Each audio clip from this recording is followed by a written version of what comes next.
All right, you are watching Good Morning Nigeria on NTA Network. And to set the tone for the appraisal of the third Ministerial Performance Review Retreat, let's now join Oyemi Ajayi for this report.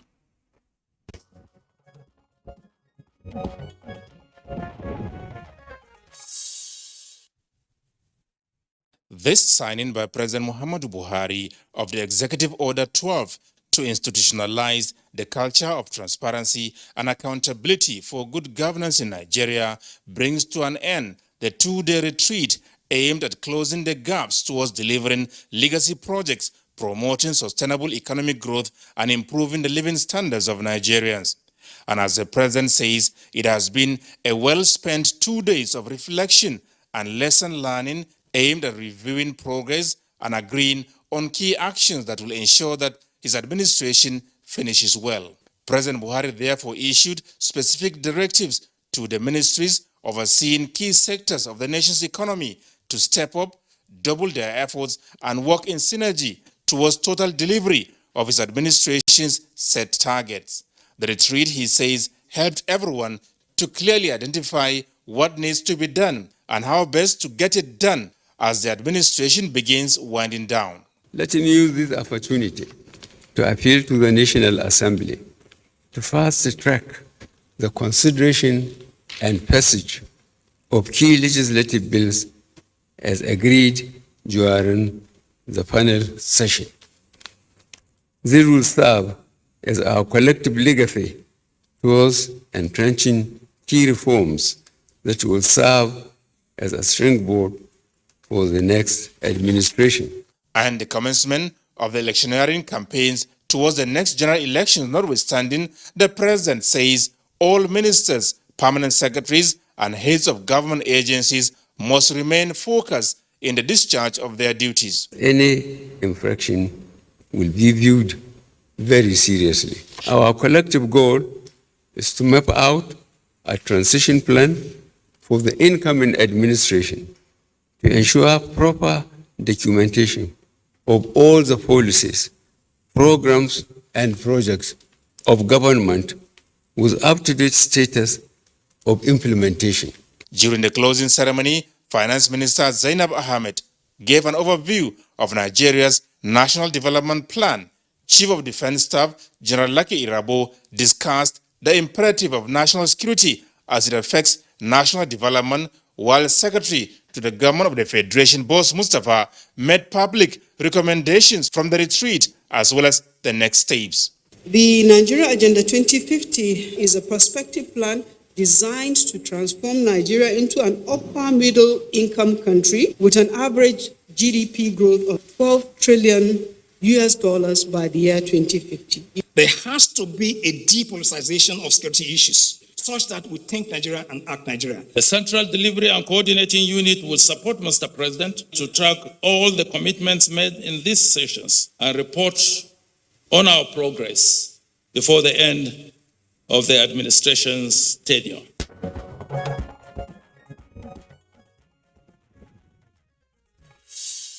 All right, thank you very much, Adamu Sambo, our State House correspondent, for that background report. With us here in the studios now to discuss issues around the review retreat, would like to welcome the Honorable Minister of Agriculture and Rural Development, Dr. Muhammad Mahmoud Abubakar. Honorable Minister, we're glad to have you this morning in our studios. Thank you. Also here with us in the studios is the Honorable Minister of Health, Dr. Osagie Ihaniye. Honorable Minister, we're glad to have you this morning. Thank you. Okay, gentlemen. Yes, you're most welcome to the program. Thank you. Thank All you. right, let's begin with you, Honorable Minister of Health, because of course, within the period that you have been in the saddle and the Minister of Health, Nigeria, as other countries did as well, experienced COVID-19 and other health challenges that we've had in the past, even before you took office as Minister of Health. But we are doing a kind of evaluation of what it has been, a kind of scorecard with respect to the retreats that we are talking about. So give us a sense of how it has been in this sector with respect to adequate provision of health services to Nigerians. Well, yeah, the COVID-19 pandemic brought out new perspectives on how healthcare should be delivered and also how the health sector should prepare itself. But it also allowed us to have opportunity to improve on the health system, to improve on service delivery, to reappraise our needs, preparedness against any other infection.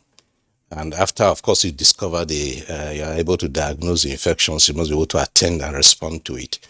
So the health system has improved, has benefited a lot. There's been quite a good investment in health, in oxygen generating plants, in laboratories, and also in the development of interest around manufacturing of commodities. So on the whole, it's been positive, but there's also a way to go in reshaping the health structure, the primary, secondary, and tertiary level of care, and also what do you do when you have an emergency? If you have a problem, what do you do? So we are trying to address all of those issues and make the health sector stronger and better than we met it. All right. Thank you very much, Honorable Minister. But incidentally, you both have been in office for some years. Honorable Minister, you, of course, were Minister of State in the first term of President Buhari, climbing up to become substantive minister in his second term. So you've been around for 7 years next month, and then Honorable Minister of Agriculture, you were previously in the Ministry of Environment. Tell us, from your own perspective, what is the utility of a performance review of this nature? I mean, what did you get from the optics and even from the interactions? Let's begin first with Honorable Minister of Agric. Thank you. Well, this is really quite a strategic way to measure the productivity of each sector, but most importantly also to be able to put people on track, because at the very first one, the second one, and now the third is an opportunity for you to look back the previous year and see what have you gained, what were the pitfalls, how do you now improve those. It's all part of that particular assessment. And this third one is of course no different than the first and the second. When I was in the Ministry of Environment, of course, during the first retreat, we were able to see what we have gained and what we have done. And this is, of course, every step of the way. Is not just the ministry itself that is doing this. You also look at your collaboration with other MDAs, international organizations, the private sector, the civil society, and the community down at the community level. So it's really an interesting way and strategic to be able to know what you are doing and you can scale up. And we have done that during the when I was in environment.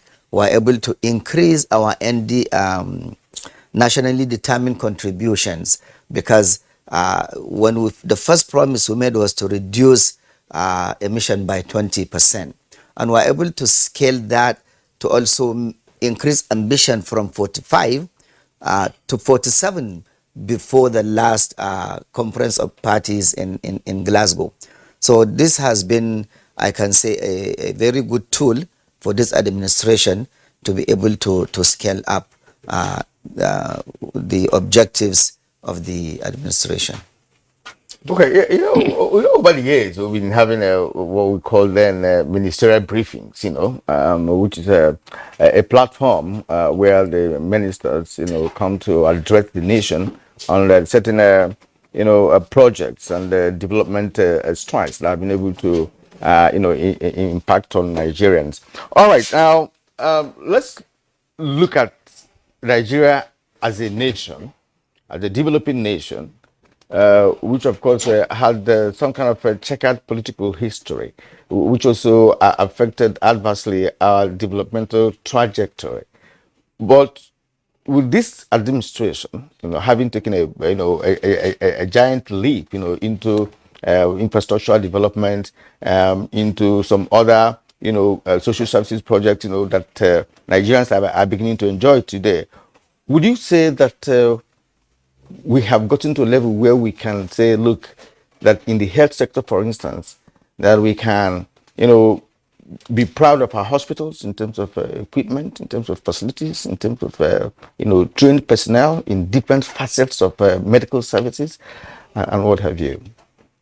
Yes, we have. I think that this administration has shown certain yardsticks in nation building, in consciously coordinating development across the board in education, agriculture, health sector, and industrialization, electricity, roads, infrastructure, railway, and so on. It's been a very conscious effort, and these reviews we have had now, the third review now, give us opportunity to not only to showcase achievements, but also to recalibrate our efforts and look back at what we have done, how effective it has been, and how to improve on processes and methods. But for the health sector, the broad objectives are first and foremost to extend coverage to as many Nigerians as possible. That's what you call universal health coverage. How many people enjoy even the slightest benefit of health care? And that is where the effort to build up the primary healthcare system and then the basic healthcare provision funds to provide service, and which also supports productivity, because the fewer days of illness you have, or fewer days of illness members of your family have, the more you can produce, the more you can work, the more the farmer can go to work. So it has a knock-on effect on all areas. And also, of course, the quality of healthcare. So first of all, the spread and coverage, and then the quality, the absolute quality and reorganization of the personnel and the deliverables. We have had 9 deliverables from 9 priority areas, and the healthcare has done well, again stimulated by the COVID-19 pandemic, which woke us up and also woke up donors and contributors to the health sector. And we have used the opportunity to expand the infrastructure and also improve on the quality of delivery. In general, Honorable Minister of Agri, what were the takeaways in terms of performance management and coordination, bearing in mind that one of the major issues that we've had as a country over the years has sometimes been MDAs working in silos and poor coordination? So what is emerging from these retreats in terms of coordination? Are we getting it right now? And if so, what are the instances? Yeah, really the takeaway in this last, the last ministerial performance is that there has been greater coordination, even with the Ministry of Agriculture. We have 3 major ministries that we are working with, and we have an interministerial committee and some other MDAs that we are working with. For example, Water Resources, Ministry of Environment, work with Ministry of Health, Humanitarian Affairs, of course, Finance, Budget and National Planning. So really there has been greater cooperation, and this, I believe, is from the previous ministerial performance retreat.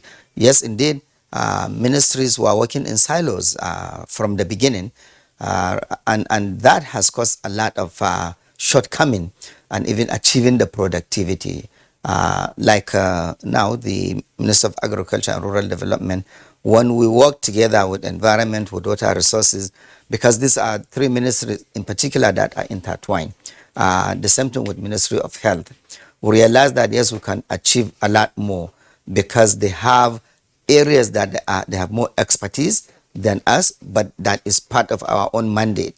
So it's really a good way of recalibrating, looking at the performance, looking at what have you achieved. And we realize that also that working with international organizations, with private sector, by itself also that kind of cooperation.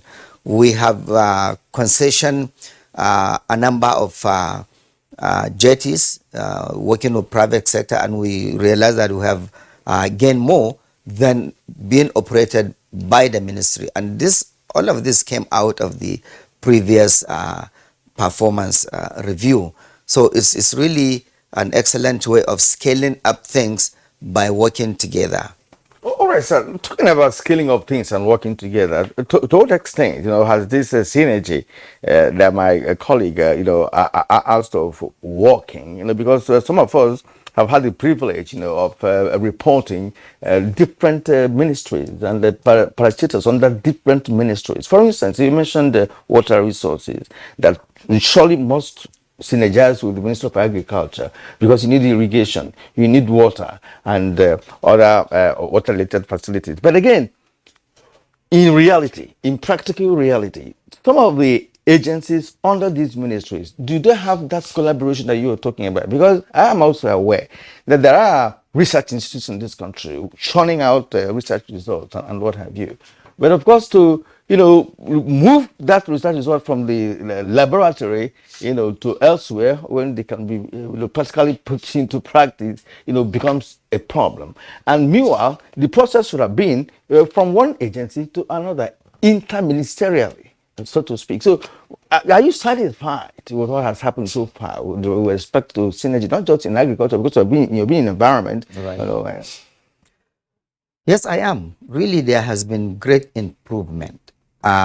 In my first year as minister, of course, 2019 years, we have had issues. Even intra-ministerial cooperation itself at some point has some issues.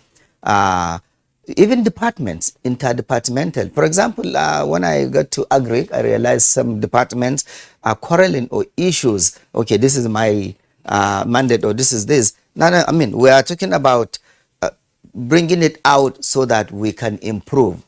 But with the ministerial performance retreat, because what happens is your ministry will be looked at and rated department by department, if you will, or sector within one ministry.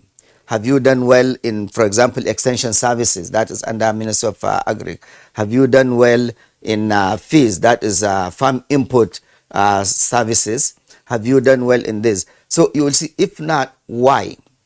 Is extension having issues with fees? Extension are the ones that, of course, go there to provide the education, the result of the research and innovation from the various institutes, not just within Ministry of Agriculture, but also from other areas like science and technology, which we also work with. So that has been brought out, and we understand even within a ministry, there must be collaboration, and then there must be interministerial. So when I was in environment, equally, we have this interministerial like ministries that need to work together and share research. Yes, under our own ministry, we have this various research institute, and we make sure that whenever the result of all these researches come out, they are distributed, disseminated to those that need it. Because what's the point of getting the result and then keeping it or not sharing it? So things have improved in that respect, intra and inter. So what about quarantine service? Is also part of the Ministry of Agriculture. Yes. But we don't hear much about quarantine service. We happen to have done something together with quarantine service. We begin to, that was when I realized the importance, the relevance, the strategic importance of quarantine service. Because for you to export any agricultural produce, they have to pass through quarantine, and all of that. But we don't seem to be hearing much about quarantine when we're talking about agricultural development in this country. What did you observe within the period you've been in agriculture? You are right. They are not had so much, but they do so much. One quick example I will give you is we had a trip to Washington, D.C., I think about 6-7 months ago with the quarantine service. And that is when you will realize that, yes, their job is highly critical. And when we went and resolved all those issues, just 2-3 months after, the U.S. government was able to lift some restrictions on some of our produce that were banned previously, realizing and getting the data and everything from quarantine service. So here within the country, yes, you don't hear so much about them, but they are very highly critical because they are the ones that checkmate what comes in terms of crops that can come. I mean, some can be invasive species of certain crops that will come and maybe deplete the fertility of the soil or something. Quarantine is that. Or things that are really not in the best quality. The quarantine service is also responsible for that. It's a very strategic agency.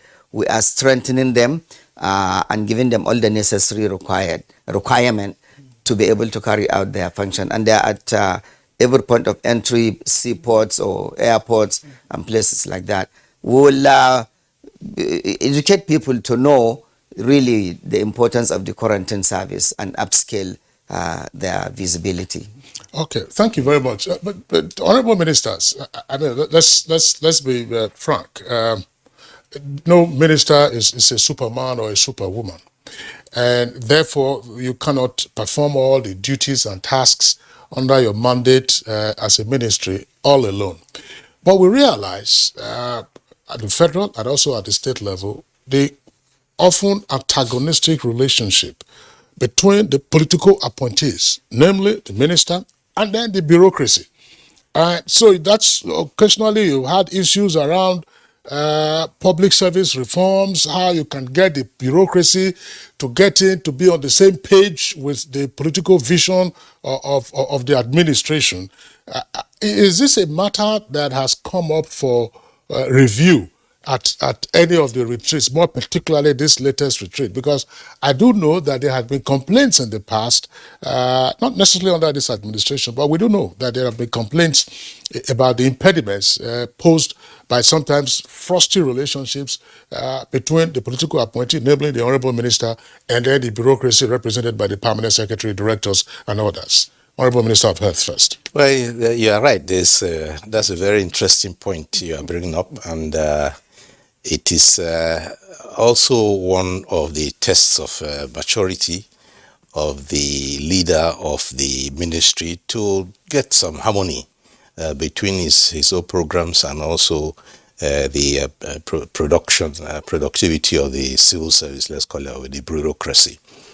The administration, every new administration comes in with its own program, with its own ideas, with its own philosophy, and with its programs. And the ministers, the political class, develop ideas and discuss them with bureaucracy, and the bureaucracy is supposed to run with it and implement. But you do sometimes find resistance in the sense that once they see something that's different from what they are doing, they begin to slow down. You do see things like that. So the challenge is to manage and encourage those who work with you to understand that the administration is not just getting things done the way you do it from day to day, but being open to new ideas. And every government that comes with its own program is going to have to make changes. And then once you discuss those changes and understand, everybody runs with it. So part of what the minister has to do is to manage those he works with and to be able to put them to understand the programs of the new administration. Yes, I agree, and I'm glad he said yes. Sometimes you find friction, there is. You said during this particular review, performance review, it has not been mentioned, not quite, but usually from the beginning of every tenure, the very first retreat will be when it will be hammered in the relationship between the ministers and the permanent secretaries, of course, in particular, those are the two, and then down with other civil servants. Yes, you do have resistance. Sometimes maybe from the beginning it may, because of lack of understanding, and then the bureaucrats have their own set of ways of doing things, whether it's right or wrong sometimes. You know how people are resistant to change no matter what. So, but in the end, as he has mentioned, we find the best way to do it, because you will realize if there is really serious tension between permanent secretary and the minister and the directors, things don't go very well. And in the end, who suffers really is the productivity, is the people that get the goods and services. But yes, it is incumbent upon the minister to take the lead, because it's the political leader, is the policy leader in that respect, even though the permanent secretary is the one who is the guru of the civil service functions and things like that. I think it has gotten better from the very first administration, 2015, and then this 2019 to date. I think a lot of that has been trashed out. You may still have pockets, but for the most part, I think I'm satisfied. Yes, you just raised a point that made me to recall an incident. one of the nation's embassies outside Nigeria. I'm not going to mention that. But, we came there for a purpose. And we were supposed to conduct interview, with the ambassador, Nigerian ambassador to that country, and they realized that he was not on seat.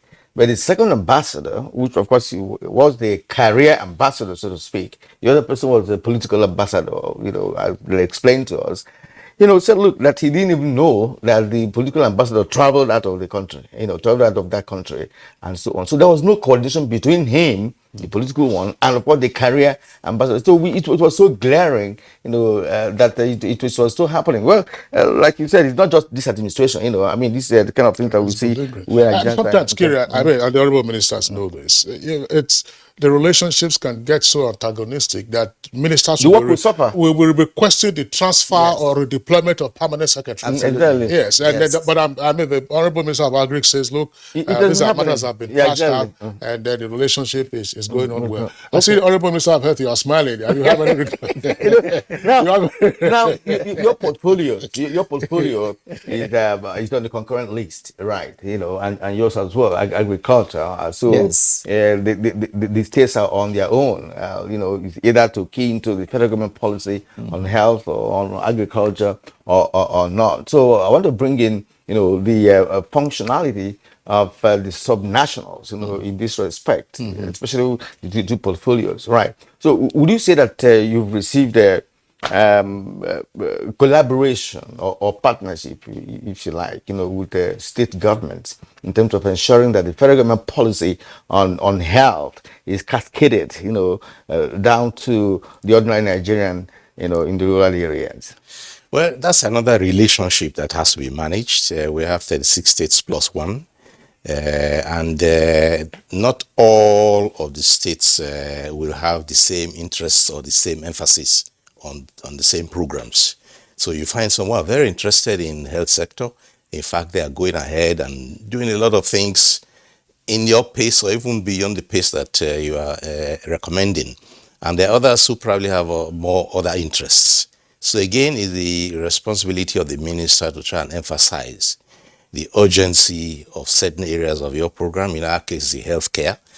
First, to make sure that health coverage is spread around to as many people as possible. Universal health coverage, everybody has a right to now say it's a right, it's a civil right to have health care. So how many people are getting it? It's also for the benefit of the country that people are healthy and are able to work and able-bodied. And then, of course, the quality of healthcare should improve to a level where people don't have to distrust the health system so much as to start looking for treatment abroad. But again, it's the same, it relates to the same question you asked earlier, in that when people are used to doing things a particular way, and you come with a new way, even though it's much better, they are not going to look, they think it's the wrong way because they know only just one way. And unless you are able to persuade them of the advantages and the benefits of this new way, you don't get maximum cooperation. So it's a continuous effort that you continue to bring in. People are suspicious of any change in the routine that they are used to.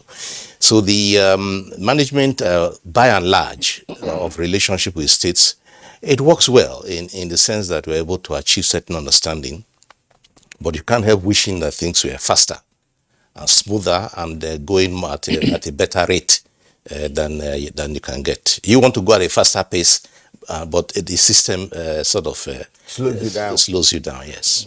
Yeah, Kieran, let the honorable agree.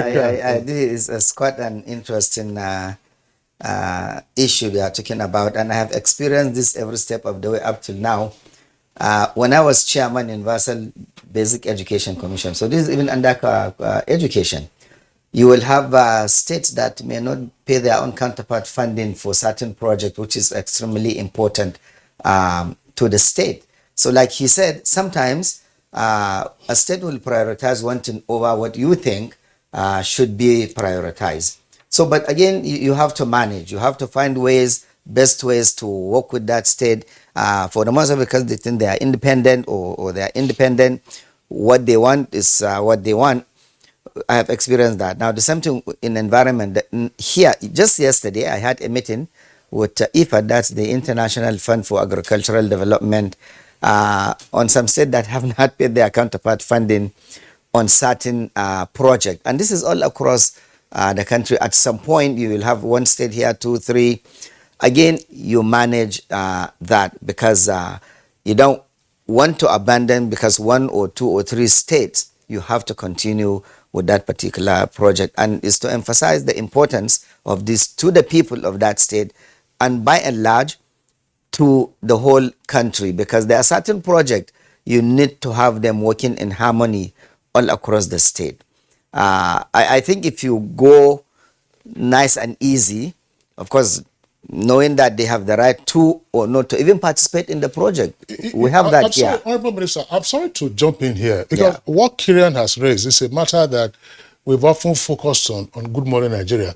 I mean, when you talk about agric, for instance, in Nigeria, hardly do you hear state governments beat their chest to say this is what we are doing, this is what we are accomplishing in agriculture. Yesterday we were talking about just fisheries, for instance, how to utilize the dams for fisheries. Why is it that every time we talk about agric, the matter is always on the head of the federal government? If the federal government doesn't lift a finger, nothing appears to be going on. Where we can hear some of them talking about security, IDP camps, and so on and so forth, others flying all over the place. And what about agric?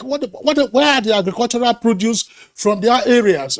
Opening up of the rural areas, how are they dealing on their own, for instance, with post-harvest losses? Why is this so? This matter may be tangential, but at the end of the day, because we'll come to that issue again of food security, why are we not hearing so much from the subnational entities? Well, I just mentioned that they have their interests. Let me give you an example. We have in livestock, for example, we have the NLTP, the National Livestock Transformation Program. State will have to express interest. You cannot impose it on them. So they will express interest right to the ministry. We will now key them in. And this is a program where the federal government will pay this and the state will just pay, let's say 60-40. Some state may not want to put their 40 in that because they think they have other areas that they want to, and you cannot force it on them. We have the LPRES also, the Livestock Productivity Plan also, which is also to support the NLTP. So there are programs like that. These states are independent entities and they express interest where they want to. But the federal government is there to support. We have all the various departments. You just mentioned fisheries. We have that.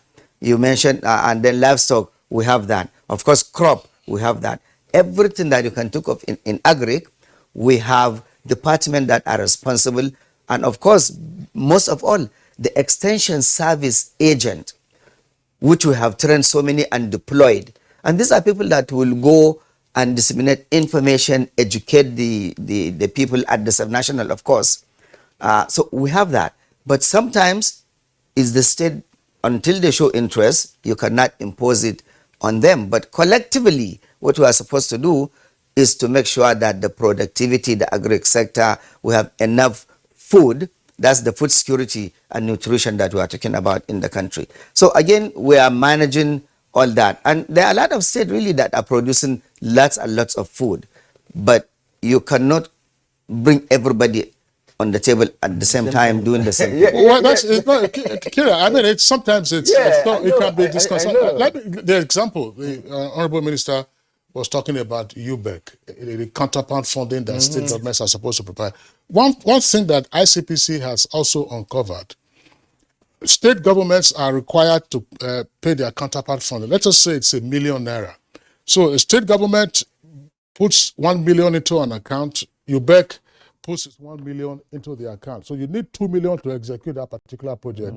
It's on the face of it, it's done. But what has happened, and what is happening according to the ICPC, is that the state government will then withdraw its own 1 million and go and use it for another purpose, other than for the purpose that it was originally intended. That is true. Yes, but in terms of state governments, who are interested in agriculture, I'll give you to Kebbi State, when it comes to rice. I also give you to Ebonyi State, in rice production. Cross River. The Cross River, those who have, as a matter of fact, Cross River has in fact used the deployed technology rice production. That's a good one, and all that. Now let's go to some specifics. The Honorable Minister of Health.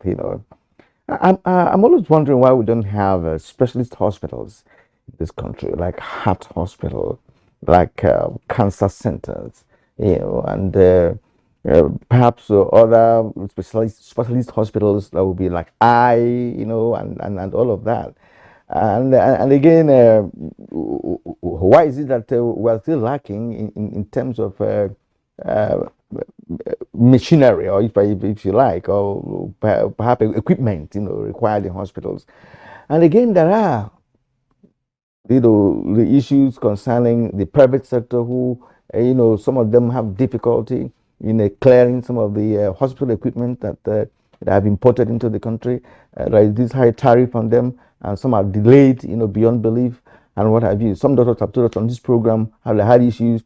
They spent about 2 months or thereabout, bringing in the equipment. But they will spend 3 or 4 months to clear it, from Nigerian ports. Such important equipment, for health.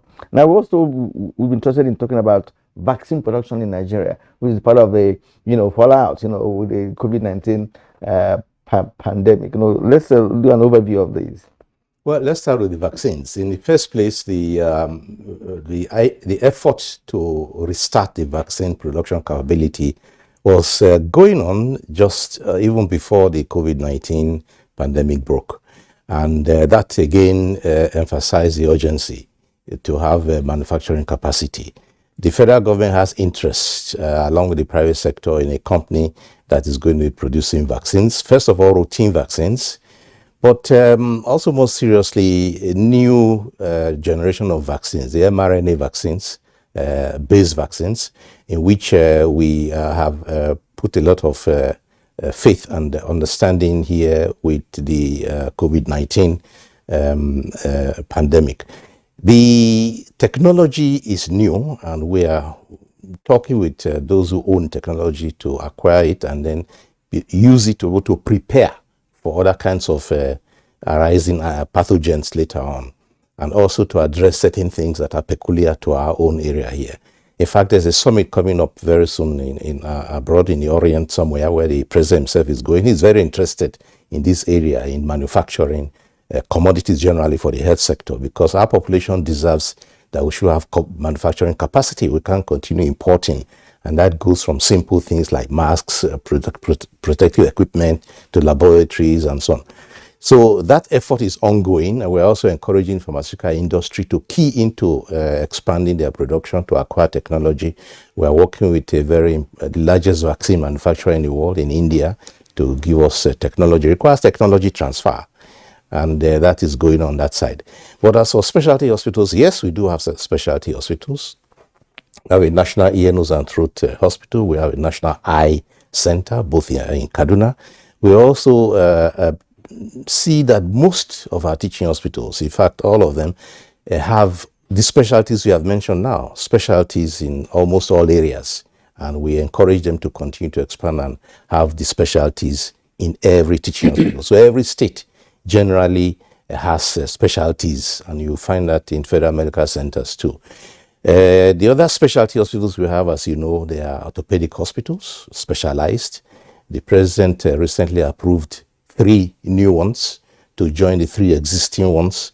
So you now have 1 orthopedic hospital in every geopolitical zone that is going to be taking care of orthopedic and trauma injury cases, super specialized. That's super specialty. And we have neuropsychiatric hospitals too, at least 1 in every geopolitical zone. So we do have that, but we encourage more and more specialties to come in, and to also, we have a program to also start utilizing the expertise of Nigerians who are abroad, because many of the Nigerians who have left this country to work abroad have acquired new skills and technology, cutting-edge skills. And how do we make use of that? Nowadays, it's possible to have virtual consultations, to have virtual lectures, and we are working on the diaspora program to get those who are interested there, who have the capacity to start supporting technology and skills development back here in Nigeria. We call that converting brain drain to brain gain. So Nigerian doctors, and in fact those who are not Nigerians too, have been talking to us about being able to transfer knowledge and skills to our experts here in Nigeria to expand the range of capacity that is available. As for those who are importing, yes, I think it's very important to always remember the chain. If you are importing private hospitals or any other importer of equipment, that you prepare to process your goods even before they arrive. So you don't start processing when you hear that they have arrived. So if you start early enough, you can have a smooth chain. But if your goods have arrived before you start applying for all sorts of concessions, you have a delay. So taking the value chain into consideration is very important in importation. And besides, there are certain rules, there are concessionary rates now for those who are importing equipment, medical equipment, they are concessionary. But those who are going to be waived completely from paying any kind of duties are those who are donating. So if you are donating equipment to Nigeria, then definitely we will not give you a waiver. But those who are importing for commercial use, there are already concessionary rates that are on the ground for them, and they don't need to be looking for waivers when it's going to be used for commercial purpose. Let me quickly ride on this, Honorable Minister of Health. About a week ago on Good Morning Nigeria, we had another conversation on the issue of cancer. And one of the takeaways from that interaction was the slogan. I think Kirian and I were together on the program. Do for cancer what you did for COVID. Is it possible? No, that's not possible. They are not on the same level at all, because COVID is an infectious disease and it spreads like wildfire, and it's now being contained. But cancer is one of those non-communicable diseases that develop over the years. Has its own. Can you do 50%, if not 100% of what you did for COVID? Well, I mean, something's being done already. Funds, in terms of mobilizing resources, and in terms of paying attention, in terms of centers. Yes, of course, there are centers. The president just approved, some time ago, approved resources for 8 additional cancer treatment centers. 8. So that's a lot. And we are working on that, on being able to deliver all those 8 within the time of this administration, after we've cleared around all the base groundwork around it. So treatment centers are expanding, they are increasing. And but you see, in something like that, it's not just acquiring the equipment. You have to acquire the knowledge to maintain, the knowledge to operate efficiently, and also the organization to back it up, because radiation alone is generally not all. You also need chemotherapy, or might need even oncology. So do you have the personnel? So we have to do a lot of training of personnel. Medical physicists, for example, are important in every one of these, and we don't have enough of them.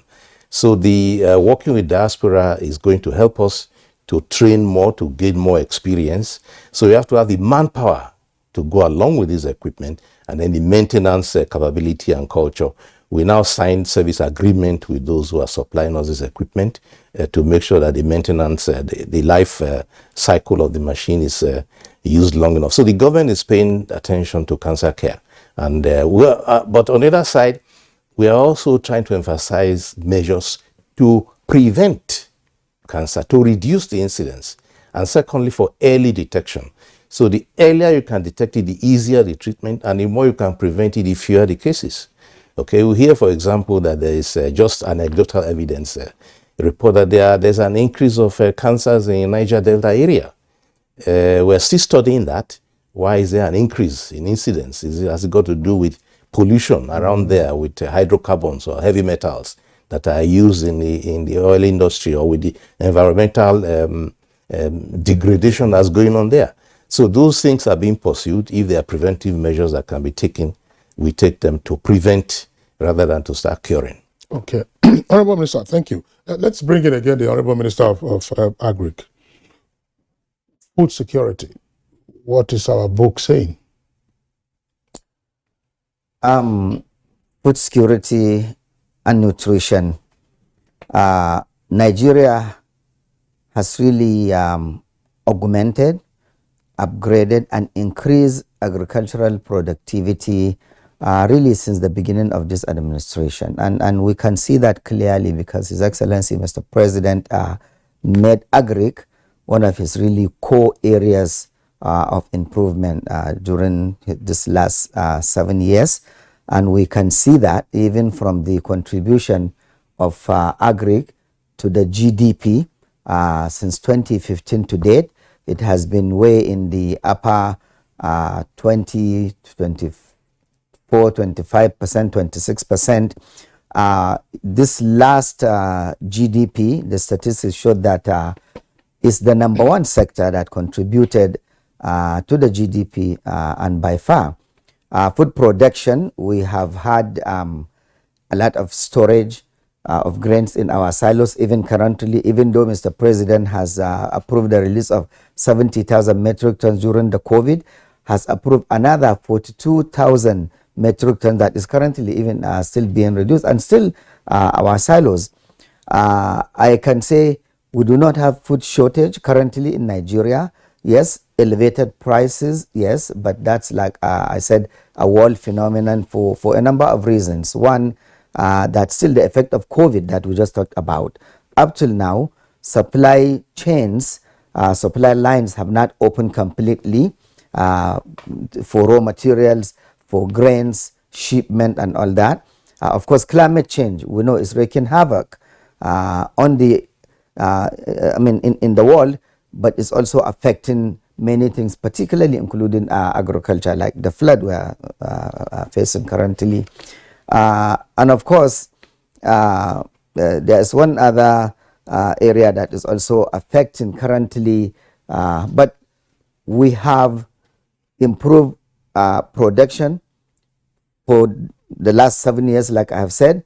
Yes, of course, COVID has contributed, and climate change, like I've mentioned. But we try, insecurity has also caused some reduction in some areas. But up till now, we are making sure that between the government, the private sector, production does not stop or is not lowered to the point of having food shortage. The central bank is producing a lot of grains. We are, the private sector is, and so many areas. And this is what the government intend to hold on to. Price will be reduced, and perhaps we'll get to that point where I will tell you some of the measures that are currently being taken to make sure that there is a hold on the inflation. So we have no issue, but yes, we have some concerns on what is going on, especially with this flood. We are strategizing and putting in measures in place to make sure the farmland that we have lost or the crops during the current flooding will be made up in some areas of the country, will get involved in dry season farming and all that. I guess I'm probably moving ahead of you. Yes. So let me say, we'll continue production.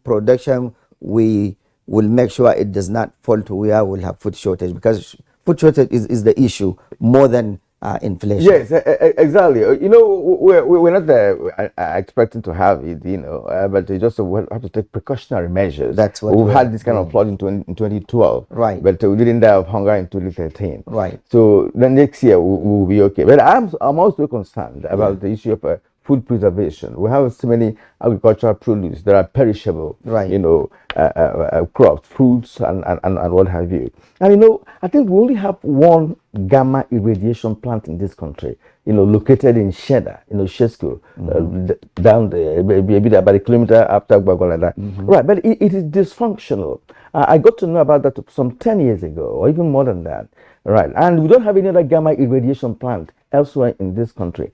Now, if we don't have that, what is the possibility of ensuring that farmers get their produce preserved in terms of that? I know Nigeria never paid attention to that aspect. I just want to raise it to see whether it's captured, you know, in your program. Another aspect I'd like you to talk about is what is the responsibility of the river basin authorities in this country, and what are they doing with the infrastructure in those river basin authorities, you know, with respect to what should be their primary contribution to national development, you know, as it concerns the Ministry of Agriculture.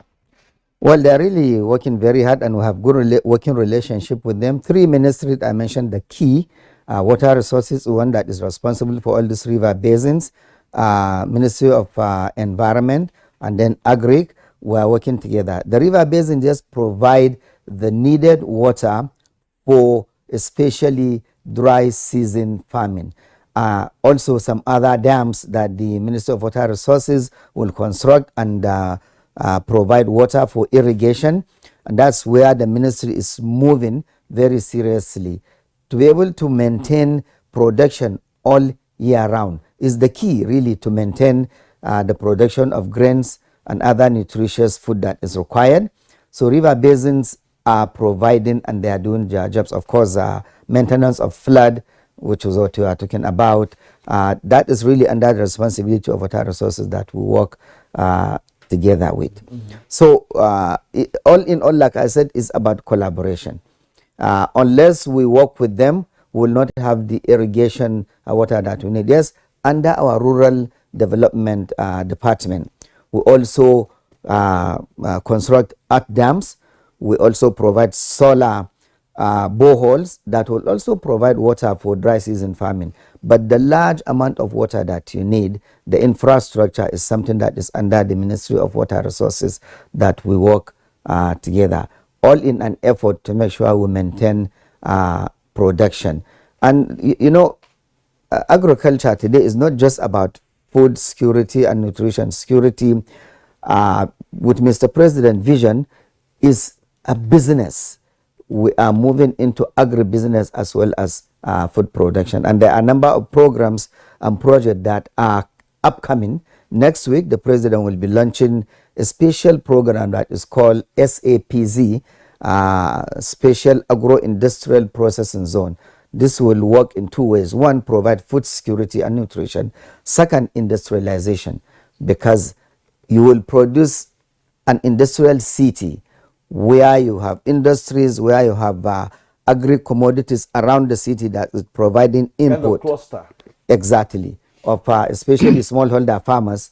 We are very particular with smallholder farmers. You know why? Because they produce about 70% of the food that we currently are using in this country. How do they preserve them?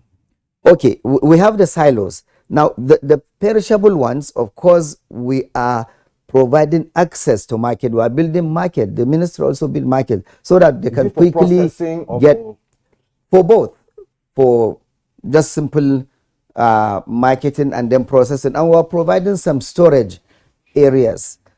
Yes, preservation is a concern, and we are doing everything possible, working with international organizations to have this storage areas, coolers that can keep certain perishable food good so that they don't go bad. Okay, right. You know, I had to raise that gamma radiation. Oh yeah, we have just because I know that that gamma radiation is dysfunctional for some time, and again at a point some persons wanted to privatize that gamma radiation plant, you know, and I'm not sure it succeeded at that time. It didn't succeed. They wanted to privatize it. Such a gigantic project. If you see the gamma radiation plant and the facilities there, sophisticated equipment, you know, for preservation of perishable agricultural produce. Well, we are working with the nuclear agency. In fact, we held 2 meetings on this gamma irradiation, and they are working on that thing. So it's not privatized, it's still under the government, and we are working with them to do that.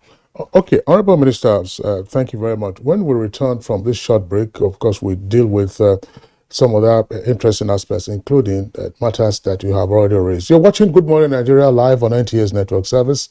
We'll take a short break now. You're still watching Good Morning Nigeria on NTA's network service. Honorable Minister of Health, the President, in the course of this third retreat, did say in a sense that this is legacy consolidation time, as it were, and ministers have the opportunity of preparing their handover notes just about 7 months before the administration leaves office and the new administration comes on. Will you, from your own perspective, Are you hopeful that the legacy will be one that is of a wow effect? Well, I hope so. What we have done in this administration is to try and take a lot of things forward. As I said, the expansion of availability of healthcare, to make it more universal, to have so that more people have access to healthcare, to improve the quality, and to also to introduce new services that will improve outcomes for health. For much of this, we have laid a foundation stone, which I hope that the next administration will pick up and continue from. For others, but there's none of which you can say that you have reached the final station. But even in the healthcare area, we are trying to encourage private investment in our tertiary hospitals to build amenity wards. Amenity wards where the hospital provides services, medical services, and then the investor now provides the hospitality for the amenity wards. Again, to improve the confidence they have and the comfort that certain people require, which they think they don't get here. There are people who are very satisfied with the healthcare delivery, but not with the housekeeping part of it. So we have 2 or 3 hospitals have already done that, and we're encouraging more of them to come in. So on the whole, the foundation stone, the directions have been laid down by the Buhari administration, and we hope that any successive administration will build on that. One way, I mean, Kirian, to measure this will be say, I don't know whether you have the numbers, but probably you should work towards that. In 2015, when President Buhari came into office, life expectancy in Nigeria was X number of years. In 2023, living in office, life expectancy X number of years. Do we have those numbers? And now at 2022, do we have the numbers? Well, I definitely can tell you that it has improved. There is it's a function of how many people have access to healthcare. It's a function of how many people you can take care of who will have lost their lives had you not intervened. So bringing in medical emergency services, for example, is a big step forward in that. In that people will have lost their lives in accidents or in childbirth, or even children who get sick and will have lost their lives. They are now going to be saved. I mean, the 3 killers of children are pneumonia, malaria, and diarrhea. So if you have emergency services, they can be taken care of very easily. They don't require that much. So the introduction of these new capacities for treatment definitely, theoretically, will have led to increase in life expectancy. Yeah, Honorable Minister, you mentioned something earlier, concerning converting brain drain to brain gain, right? And would you say that Nigeria today has sufficient medical personnel in all facets of medical service that it requires to carry on, with the health services delivery in the country? There's high mobility among medical professionals, nurses and doctors, and it's not affecting only Nigeria, it's affecting other countries too. Even the UK mentioned that many of their doctors are going to Australia and New Zealand where the pay is more. And in Nigeria, it's not just starting. It started in the 80s when Nigerian doctors and professors were going to Saudi Arabia and Kuwait and so on. So that's not a new phenomenon. But what we are trying to do now is to use digital technology to be able to still have access to the skills and knowledge they have abroad. So they can do remote consultations. They can work with us remotely. We can have platforms by which our Nigerian experts here in Nigeria and those abroad can collaborate to offer services to citizens, specialized services, particularly diagnostics and also in medical evaluation. Honorable Minister of Health, Dr. Usagi Anere, would like to appreciate you for being our guests on the program this morning. We understand you have another engagement at this hour, so thanks a lot. We do hope you'll oblige us when next. We'll, of course, call on you to discuss other issues in the health sector. Well, thank you. My great pleasure. All right. You're watching Good Morning Nigeria on the network service of the NTA. Let's bring in again the Honorable Minister of Agric and Natural Resources, Dr. Mohammed Abubakar. Honorable Minister, you were talking about the SAPZ, that's Agricultural Processing Zone. Yes. What is this whole idea of SAPZ? Is it for value addition? Tell us something. What's novel? The SAPZ is a Special Agro-Industrial Processing Zone. That is what the SAPZ is. And it's a concept of bringing together an aggregation of industries within one city, one complex. You can call it agro-industrial city. Within that city, you have all the amenities. First of all, you have schools, you have hospitals, you have living quarters, and then you have the industries. Outside, within that industrial city, you have cluster of farmers, especially small-scale farmers, medium. Large-scale farmers can bring produce from as far as wherever they can. But what will make it easy is we intend to have this SAPZs in every single state of the Federation, including the FCT. Now we are starting with 8 states, including FCT. We have Kano, Kaduna, we have Oyo, we have Ogun, several of them. And will be launched by His Excellency Mr. President on the 24th of this month. It is starting with $540 million coming from a collaboration between the African Development Bank, Islamic Development Bank, and one other big bank. And this also is a collaboration between state government and the federal government.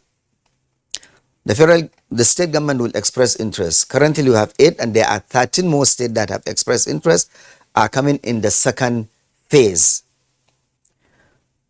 This will do a number of things.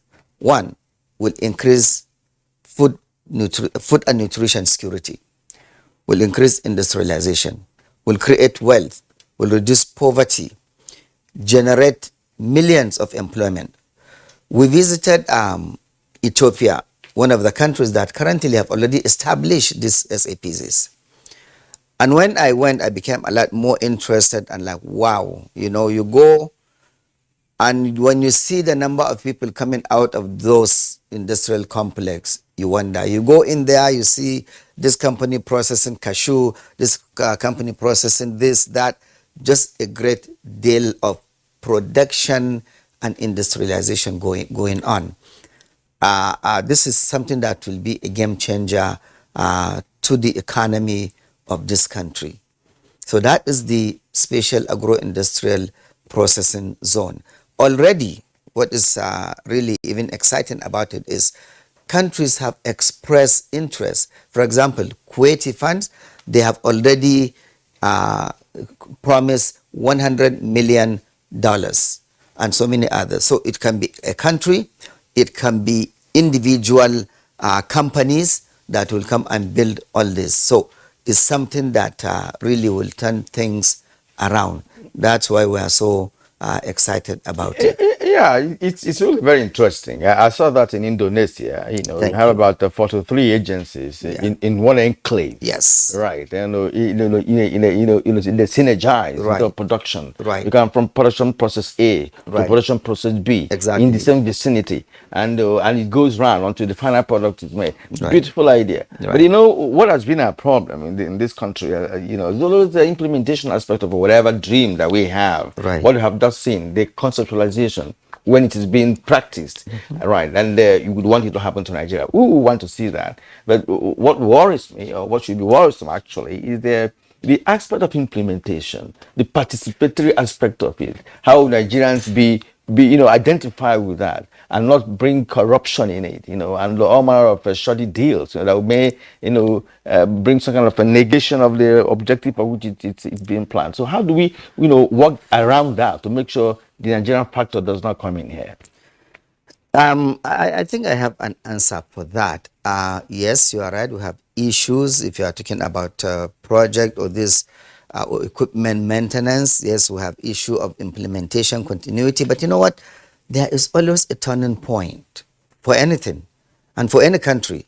And I think now is the turning point for Nigeria. We have seen perhaps countries that shouldn't have even come close to us in terms of some certain developmental project. So the time has come now, and especially getting a government that is really interested in turning the economy. Of course, when Mr. President came, is about growing the economy, security, economic transformation. A lot of this have taken place, have happened. The economy is growing. The security is being provided. The transformation is going on. So we have seen what the SAPZ can do. Nigeria is a good place for investment. The world has realized that now. And we have gotten promises of that.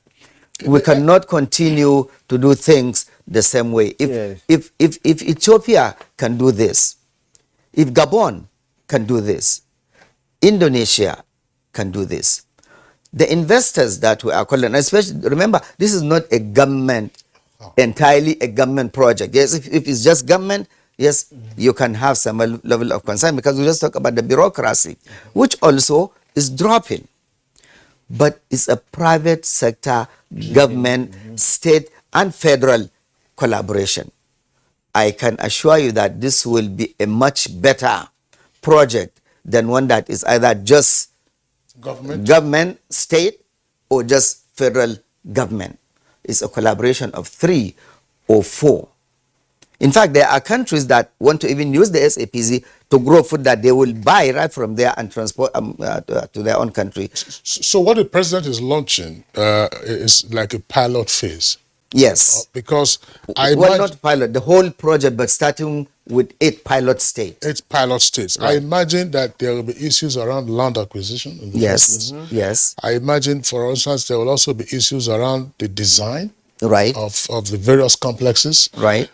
Acquisition of equipment and storage and delivery and utilization. I think that's the whole gamut of matters you're dealing with. But is this an elevated form of value addition, or does this intend to ultimately knock off the arguments that had previously been made with regard to driving up cottage industries to be the first port of value addition to our agricultural produce? It's everything encompassing.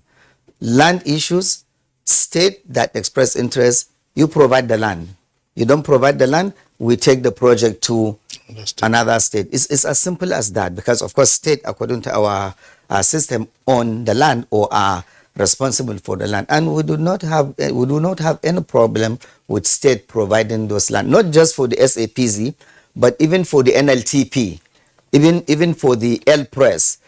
All the states that have expressed interest have already even provided the land. So land acquisition is not going to be a problem at all. The state are interested in that. Value addition, yes. This is all about value addition. I'll give you an example. Today, we are the largest producer of cassava in the world. What is the value chain? What is the value addition in cassava? I just came back from Brazil not too long ago. They produce cassava. They are doing more with cassava than we are doing here. And I have already seen some value addition. In fact, beyond anything else, I ate an omelette, cassava-based omelette. But Honorable Minister, one of your predecessors, propagated cassava bread in this country. It got to a point, and it dropped. But with this administration, it's not dropping. We didn't hear much about cassava, cassava bread. Here is what it is. Already we have regulation that requires even the input of at least 5% of cassava flour into bread. That is somewhere to start with. We have had that. I'm eating that. We tasted it. We tasted the one that was. Did you like it? Of course, yes. Of course, yes. So now we are making it as a rule. We are really increasing on value addition.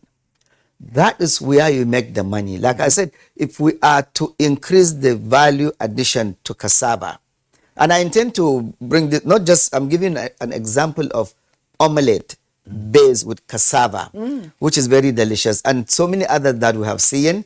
We'll bring it. We have the department that is responsible for all this value addition, and we will propagate that.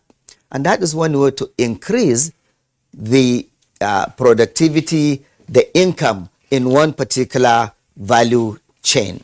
Okay. All right. I just want, Honorable Minister, thank you. I mean, you said, let me get you clear again. You said you took omelette made out of cassava. No, cassava based omelette. So I can just tell you quickly. It's a cassava flour. Okay. You mix it, you kind of stir fry it, and then you have your omelette on it. On top. Oh, so all right. the cassava is the base. Cassava is like a dough for it. Thank you. Because I was wondering whether you were now telling us that there had been a change to the saying that for you to make an omelette, you have to break eggs. Honorable Minister, very quickly, we are pressed for time. Yes. You were going to talk about food inflation. Now, this is a chief concern for Nigerians at Right. this time.